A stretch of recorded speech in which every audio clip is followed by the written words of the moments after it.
தனுஷு ராசி அன்பு சொந்தங்களுக்கு வணக்கங்க. எல்லாரும் எப்படி இருக்கீங்க? தனுஷு ராசி அப்படின்னாவே தனித்துவமான செயல்பாடுகளுக்கு சொந்தக்காரங்க. எல்லாரும் ஒரு மாதிரி யோசிச்சாங்கன்னா இவங்க அதிலிருந்து வித்தியாசப்பட்டு யோசிப்பாங்க. தப்பா யோசிக்க மாட்டாங்க. மற்றவங்க தவறவிட்ட வாய்ப்புகள், மற்றவங்களால முடியாத விஷயத்த செய்யணும்னு யோசிப்பாங்க, திட்டம் போடுவாங்க, செயல்படுத்தவும் செய்வாங்க, அதில் வெற்றியும் அடைவாங்க. இவங்களுடைய இலக்குங்கிறது ரொம்ப பெருசுங்க. அதற்கான திட்டமிடுதலும் ரொம்ப ரொம்ப பெருசாதான் இருக்கும். இவங்களுடைய செயல்பாடுகளை ஒரு பர்சன் கூட மற்றவங்களால கணிக்கவே முடியாது. அடுத்தவங்க இதைத்தான் பண்ண போறாங்க அப்படின்னு சொல்லிட்டு இதனாலதான் தனுஷு ராசி உயர்வான செயல்களை செய்து சாதிச்சு காட்டிக்கிட்டே இருக்கீங்க. இவங்களுடைய அதிபதி குரு பகவான். இவங்களை பொறுத்த வரைக்கும் பணத்துக்கு பின்னாடி ஓட மாட்டாங்க. பணத்தை விட மனசுதான் பெருசுன்னு நினைக்கக்கூடியவங்க. நட்புக்கும் குணத்துக்கும் மட்டுமே மரியாதை கொடுப்பாங்க. மிகப்பெரிய பணக்காரரா செல்வந்தராவே இருந்தாலும் யாருமே சின்னதா கூட அவமானப்படுத்துறதோ ஒதுக்கி வைக்கிறதோ சுத்தமா தெரியாதுங்க. எல்லாரையுமே ஒரே மாதிரி பார்க்கக்கூடியவங்க. அதே மாதிரி யாராச்சும் தனுஷு ராசியை அசிங்கப்படுத்திட்டாங்க, அவமானப்படுத்திட்டாங்க, ஒதுக்கி வச்சுட்டாங்க, உதாசீனப்படுத்திட்டாங்க அப்படின்னா தனுஷு ராசி சாகுற வரைக்கும் அவங்கள திரும்பி கூட பார்க்க மாட்டாங்க. அவங்களே உதவின்னு கேட்டு நின்னாலும் உதவி செய்வாங்களே தவிர்த்து அவங்கள ஒதுக்க மாட்டாங்க. உனக்கு தேவை உதவி, வாங்கிட்டு போயிட்டே இரு, திரும்பவும் பழைய மாதிரி உறவாடலாம் அப்படின்லாம் நினைச்சிட்டே இருக்காத அப்படின்னு சொல்லி அவங்கள அனுப்பிச்சு விட்டுருவாங்க. இப்படி இருக்கிறது உனக்கும் நல்லது, எனக்கும் நல்லது அப்படின்னு சொல்லுவாங்க. இவங்களை பொறுத்த வரைக்கும் அடிக்கடி நிறைய விஷயங்கள்ல வெற்றி கொண்டாலும் சந்தோஷம் அப்படிங்கிறது நிலையா இருக்காதுங்க. உங்களுக்கு அந்த சந்தோஷமும் வெற்றியும் நிலைச்சிருக்கணும்னா ஒரு மனுஷனா ஒரு தெய்வம் வாழ்ந்து போராடி வெற்றி பெற்று அந்த வெற்றிக்கு பிறகு மகிழ்ச்சியில திளைத்து அருள் பாலிக்கக்கூடிய கோயில்களுக்கு போயிட்டு வர்றது சிறப்புங்க. அப்படி என்னமா கோயில் இருக்கு, ஏதாவது சொல்ல முடியுமா அப்படின்னா ஜடாயு, அதாவது கழுகரசனுக்கு ஸ்ரீராமர் தன் கைகளாலே ஈம கரிகளை செய்த தளம் அப்படின்னு ஒன்று இருக்குங்க. அந்த தளத்துக்கு போயிட்டு வர்றது நம்முடைய தனுஷு ராசிக்கு வெற்றிக்கான வழியும் நிம்மதியும் உருவாக்கும். அப்படிப்பட்ட கோயில் எங்கம்மா இருக்கு? திருப்புட்குழி, அதாவது திருப்புல்குழி அப்படிங்கிறது மறிவித்தாங்க திருப்புட்குழி அப்படின்னு மாறுச்சு. இந்த தளம் பார்த்தீங்கன்னா ஜடாயுன்னு சொல்லக்கூடிய கழுகரசனுக்கு ஸ்ரீராமர் தன் கைகளாலே ஈமக்கரிகளை செய்து தளம். ராவணனை வதம் செய்த வெற்றி கோலத்தில் விஜய ராகவன்னு சொல்லக்கூடிய நாமத்தோடு அருள் பாலித்த தளம்ங்க இது. அதே மாதிரி அந்த ஜடாயு வெற்றி கோலத்திலேயே ஸ்ரீதேவி பூதேவியோட காட்சி அளிக்கிறார். அந்த கோதண்ட ராமனான விஜயராகவன் கோதண்ட குருவில் பிறந்த உங்களுடைய வாழ்க்கையை நிச்சயம் மாற்றுவார், நிம்மதியை கொடுப்பார். ஸோ திருப்புட்குழி திருத்தலம் தான் சென்னையிலிருந்து வேலூர் போகக்கூடிய நெடுஞ்சாலையில் 80 கிலோமீட்டர் தொலைவில் இருக்குதுங்க. காஞ்சிபுரத்திலிருந்து வேலூர் போனீங்கன்னாக்கா அதில் 13 கிலோமீட்டர் தொலைவில் இந்த தளம் அமைஞ்சிருக்கு.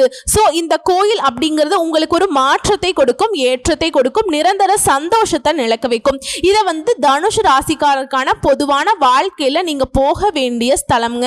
இது ஒரு புறம் இருக்கட்டும். இப்போ தனுஷு ராசிக்காரங்க தலைப்பை பார்த்திருப்பீங்க. தனி மரமாக நிற்கக்கூடிய தனுஷு ராசிக்கு மே மாதம் 31ஆம் தேதிக்குள்ள முடிவுக்கு வரக்கூடிய 8 பெரும் பிரச்சனை. இந்த எரியறத புடுங்கிட்டா கொதிக்கிறது அணைஞ்சிரும் அப்படின்னு சொல்லுவாங்க இல்லையா? அந்த வகையில தனுஷு ராசிக்காரர்களுக்கு எல்லாமே மாறப்போகுது. உங்க வாழ்க்கையில நிகழக்கூடிய அதிசயங்களுமே தெளிவா பார்த்து தெரிஞ்சுக்க போறங்க. இது 100% உண்மையான விஷயம். சரிங்களா? நிஜமாவே எப்படிமா அது எங்களுக்கு இருக்கக்கூடிய பிரச்சனை எல்லாமே சரியாகும் நீ சொல்ற காரணம் கேட்டீங்கன்னா 3 கிரகங்களுடைய சேர்க்கையினால ஒரு யோகம் உருவாகுது. அதுதாங்க உங்களுக்கு இந்த மாதிரியான மாற்றத்தையும் ஏற்றத்தையும் அதிர்ஷ்டத்தையும் நிகழ்த்த போகுது. 50 ஆண்டுகளுக்கு பின்னாடி புதன் பகவானுடைய வீடுன்னு சொல்லக்கூடிய மிதுன ராசி உருவாகக்கூடிய திரு கிரக யோகம். இது உங்களுக்கு பணத்தையும் குவிக்க போகுது, வெற்றியையும் குவிக்க போகுது. இப்ப ஜோதிட சாஸ்திரப்படி நவகிரகங்கள் ஒவ்வொரும் குறிப்பிட்ட கால இடைவெளியில ஒவ்வொரு ராசியை மாற்றக்கூடிய கிரகங்கள்னால நமக்கு நல்லதும் நடக்கும், கெட்டதும் நடக்கும். ஆனா ஒரு சில கிரகங்களுடைய சேர்க்கையினால, ஒரு சில கிரகங்களுடைய மாற்றத்தினால சில நேரங்கள்ல சக்தி வாய்ந்த யோகமான நிலையும் உருவாகும். அந்த வகையில இந்த 3 கிரகங்களுடைய சேர்க்கையினால திரு கிரக யோகம்னு சொல்லக்கூடிய ஒரு அமைப்பு உருவாகி இருக்கு. இந்த சக்தி வாய்ந்த யோகம்ங்கிறது ஜூன் மாதத்துல உருவாக போகுது. அதுவும் யோகம் புத்திசாலித்தனம், பேச்சு, படிப்பு, வியாபாரம் எல்லாத்துக்கும் காரணகர்த்தாவா இருக்கக்கூடிய புதன் பகவானாலையும் நவ கிரகங்களுடைய தலைவன்னு சொல்லக்கூடிய சூரிய பகவானாலையும் தேவர்களுடைய குருவான குரு பகவானாலையும் தான் உங்களுக்கு இந்த சக்தி வாய்ந்த திரு கிரக யோகம் பலன் கொடுக்க போகுது. ஸோ யோகம்ங்கிறது உங்களுக்கு நல நிதி நன்மைகளையும் அதிர்ஷ்டத்தையும் கொடுக்க போகுது. ஸோ இந்த அதிர்ஷ்டம் உங்களுக்கு தரக்கூடிய நல்ல பலன்களை பின்னாடி பார்க்கலாங்க. அதுக்கு முன்னாடி உங்களுக்கு தீர்வை தரக்கூடிய அந்த 8 பிரச்சனை என்ன? முதல் பிரச்சனை, உங்களுக்கு எதிராக இருந்த சூழ்நிலை, உங்களுக்கு எதிராக இருந்தவங்க எல்லாரும் உங்களுக்கு சாதகமா மாற போறாங்க. எதிராக இருந்த சூழ்நிலை உங்களுக்கு சாதகமா மாறப்போகுது. அந்த அளவுக்கு நேரம் காலம் கூடி வந்திருக்கு. இரண்டாவது விஷயம், குடும்பத்தில் உங்க பேச்சுக்கு மதிப்பு மரியாதை கிடைக்கும். இது நாள் வரைக்கும் அது கிடையாது. உங்களுடைய அறிவுரைவை யாருமே கேட்டதில்லை. நீங்க சொன்னா அதை கேட்கவே மாட்டாங்க. ஆனா நீ சொல்றதை மட்டுமே ஏத்துக்கிட்டு நடந்துக்க போறாங்க. அதே போல வீட்டுல தடைபட்டிருந்த சுப காரியங்கள் இனி நல்லபடியா நடக்கும். மூன்றாவது பிரச்சனை, பழைய பகைய மனசுல வச்சுக்கிட்டு சொந்த பந்தங்கள் எல்லாம் உங்ககிட்ட நிறைய இடைஞ்சல் கொடுத்திருப்பாங்க. அந்த பகை நிலை மாறுது. உறவுக்காரங்க கிட்ட அன்பா பழக போறீங்க. அவங்களுமே உங்ககிட்ட தான் உதவி கேட்டு நிப்பாங்க. அடுத்ததா நான்காவது, தீர்வு தரக்கூடிய பிரச்சனை, குடும்ப பிரச்சனை. கணவன் மனைவி உறவு சிறப்பாவே இல்லை. இது நாள் வரைக்கும் சண்டை சச்சரவு, காதல் உறவெல்லாம் பிரேக்கப் ஆகி இருக்கும். திருமணமானவங்க சண்டை சச்சரவுன்னு பிரிஞ்சிருப்பீங்க. இப்படி கணவன் மனைவிக்கிடையே இருந்து வந்த மன கசப்புகள் விலகுது. மனம் விட்டு பேச போறீங்க. பிரிந்து போன தம்பதிகள் கூட ஒன்றிணைந்து வாழ்வதற்கான சூழ்நிலைகள் சாதகமா அமைஞ்சிருக்கு. அடுத்தது ஐந்தாவது பிரச்சனை, சொத்து பிரச்சனை, வீடு பிரச்சனை, நிலபலம் பிரச்சனை. வங்கியில கடன் கேட்டா உதவி கிடைக்கல. இப்ப எங்கேயுமே பண உதவி கிடைக்காம திண்டாடிக்கிட்டு இருந்த தனுஷ் ராசி வங்கியில கடன் உதவி கிடைக்குங்க. சொந்த வீடு கட்டக்கூடிய வாய்ப்பு, இழந்த பதவிகளை மீண்டும் பெறுவதற்கான வாய்ப்பு, சொத்து பிரச்சனைகள் தீருது. அடுத்து ஆறாவது பிரச்சனை, ஆரோக்கிய பிரச்சனை. ஏதாவது ஒரு மாதிரி சோர்வா, கை வலிக்கிறது, கால் வலிக்கிறது ஆரம்பிச்சு நமக்கே பெருசா ஏதாவது ஒரு நோய் இருக்குமோ அப்படின்னு சொல்லிட்டு ஹாஸ்பிட்டல் பக்கமே போகாத அளவுக்கெல்லாம் பயந்துட்டு இருக்கக்கூடிய நிலை மாறுது. ஆரோக்கியம் சிறப்பா இருக்கும். அழகு இளமை கூடும். ஓகேங்களா? அடுத்தது ஏழாவது பிரச்சனை, நம்ம ஒண்ணு நினைக்கிறது அது ஒண்ணு நடக்கிறது. வெற்றி கிடைக்கிற மாதிரியே இருக்கும், கடைசியில பார்த்தா தோல்வி. இந்த அரசியல்வாதிகள்லாம் ஓட் கவுண்ட் பண்ணுவாங்க பாத்தீங்களா? அந்த மாதிரி நம்ம தான் முன்னிலையில இருப்போம், நம்ம தான் பெருசுன்னு நினைக்கிற அளவுக்கு நம்ம திட்டங்களும் செயல்பாடுகளும் இருந்தாலும் கடைசியில புஷ்ஷுன்னு போயிருக்கும். ஆனா இனி எதுலையுமே துல்லியமாக திட்டமிட்டு வெற்றி பெற போறீங்க. மனசுல இருந்த குழப்பங்கள், சஞ்சலங்கள் அனைத்தும் விலகி புது உற்சாகத்தோடு தனுஷ் ராசி வலம் வர போறீங்க. அடுத்து எட்டாவது பிரச்சனை, சமுதாயத்துல அந்தஸ்து மதிப்புன்னு ஒரு காலத்துல கொடி கட்டி பறந்திருப்பீங்க. நிறைய கௌரவ பதவிகள் எல்லாம் வகிச்சிருப்பீங்க. ஆனா இப்போ எல்லாம் கைவிட்டு போய் ஒண்ணும் இல்லாம வேற ஆளா சுத்தி இருப்பீங்க. ஆனா இனி அந்த நிலை திரும்பவும் உங்களுக்கு கிடைக்க போகுது. சமுதாயத்துல அந்தஸ்துக்கும் மதிப்புக்கும் உயர்வான ஆட்களா வலம் வர போறீங்க. கௌரவ பதவிகள் எல்லாம் தேடி கொடுப்பாங்க. சொந்த ஊர்ல முதல் மரியாதை கிடைக்கும். கோயில் விசேஷமா, ஊர்ல ஏதாவது விசேஷமோ முன்னின்னு உங்களை நடத்த சொல்லி வற்புறுத்துவாங்க. புரியுதுங்களா? அப்போ உங்களுக்கு செல்வாக்கு மிகுது அப்படின்னு தான் அர்த்தம். ஏன்னா அந்த அளவுக்கு உங்கள் வாழ்க்கையில் இருக்கக்கூடிய பிரச்சனைகள் எல்லாமே ஒட்டுமொத்தமாக விலகி போகுதுங்கிறது உங்களால் உணர முடியுதுங்களா? ஸோ இந்த 8 பிரச்சனை தான் உங்கள் வாழ்க்கையில் நிறைய சிக்கல்களை உருவாக்கி வந்துருச்சு. வாழ்க்கையில் பிரச்சனை தாண்டா போடா அப்படின்னு நீங்கள் நினச்சிருப்பீங்க. அது எல்லாமே சரியாகுது. பிள்ளைகளால் சந்தோஷம் உண்டு. இதோட தனுஷ் ராசிக்காரங்க உங்களுடைய மகனுக்கோ மகளுக்கோ திருமணம் கைகூடி வரும். குடும்பத்தில் நல்லது மட்டுமே நடக்கும். பூர்வீக சொத்துக்களை வாங்குவீங்க.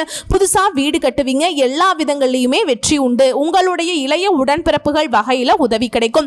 தைரியமா சில முக்கியமான முடிவுகளை எடுக்க போறீங்க. எல்லா வகையிலுமே வெற்றி கிடைக்கிறதுனால, எதிர்ப்புகள் எல்லாமே விலகுவதனால, வழக்குகள் நமக்கு சாதகமா இருக்கிறதுனால அதிர்ஷ்டசாலிங்கிற பெயரோட தனுஷ் ராசி நீ சந்தோஷமா இருக்க போறீங்க.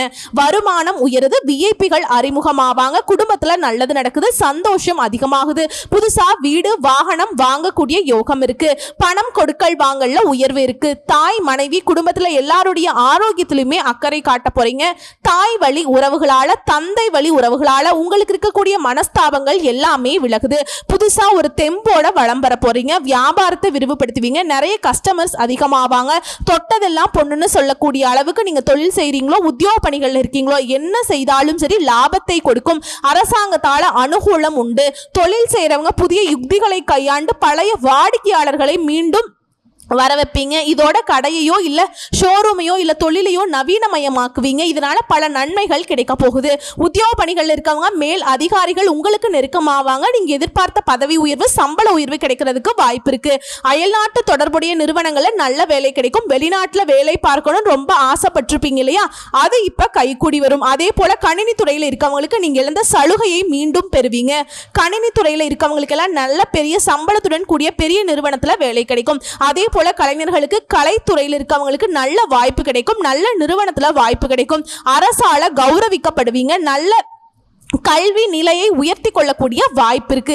அரசாங்க உத்தியோகத்துக்கு ட்ரை பண்ணிட்டு இருக்கீங்களா, அரசாங்க சம்பந்தப்பட்ட ஏதாவது விஷயங்களுக்காக எதிர்பார்த்துட்டு இருக்கீங்களா, சாதகம் தாங்க. அரசாங்க உத்தியோகம் நிச்சயம். பச்சை பேனால கையெழுத்து போடுவீங்க. முன்னேற்றம் உண்டு. ஒட்டுமொத்தமா வாழ்க்கை இழந்த உங்களுக்கு வாழ்க்கை அதிர்ஷ்டகரமா பிரகாசிக்க போகுது. தனுசு ராசிக்கு கேட்கவே சந்தோஷமா இருக்குல்ல.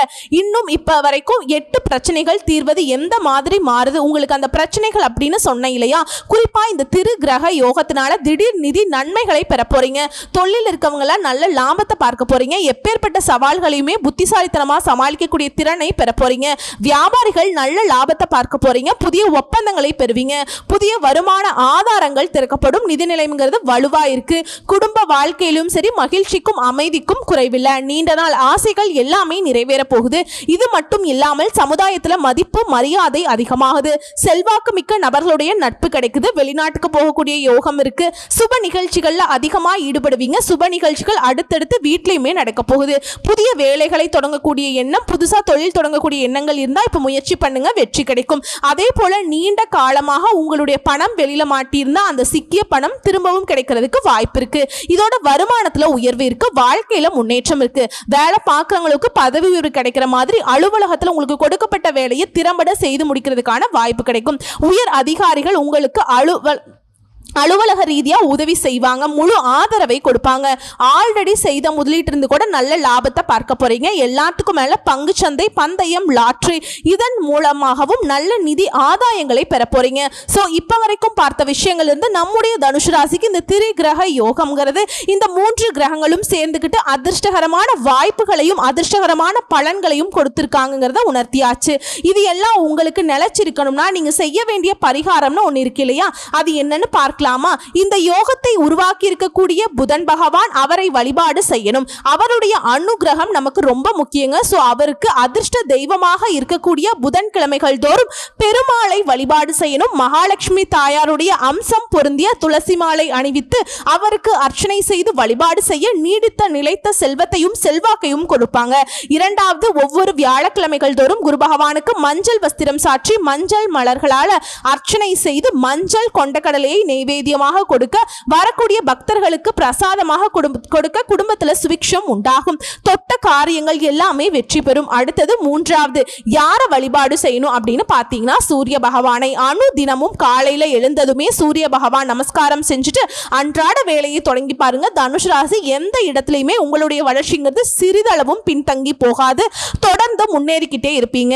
உலகம் முழுக்க வெளிச்சம் தரக்கூடிய இந்த சூரிய பகவானுடைய அனுகிரகத்தினால தனுஷ் ராசிக்காரங்க வெளிச்சமான வாழ்க்கையில பிரகாசிக்க போறீங்க. சரிங்களா? இந்த 3 வழிபாடு மட்டும் செஞ்சு 3 தெய்வத்துடைய அனுகிரகத்தை மட்டும் கெட்டியா பிடிச்சுக்கோங்க.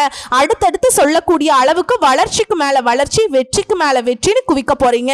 இது எல்லாமே நடக்குங்க. பணமும் சரி, குடும்பத்துல ஒற்றுமையும் சரி, உங்களுடைய மனசுக்கு நிம்மதியும் சரி, எல்லாமே கிடைக்க நல்லா இருக்க போறீங்க. ரொம்ப ரொம்ப நல்லா இருக்க போறீங்க. வாழ்த்துக்கள். வெற்றி உங்க பக்கம். தெய்வங்களுடைய அனுகிரகம் முழுக்க முழுக்க உங்க பக்கம் தாங்க இருக்கு. வாழ்த்துக்கள். நன்றி. வணக்கம்.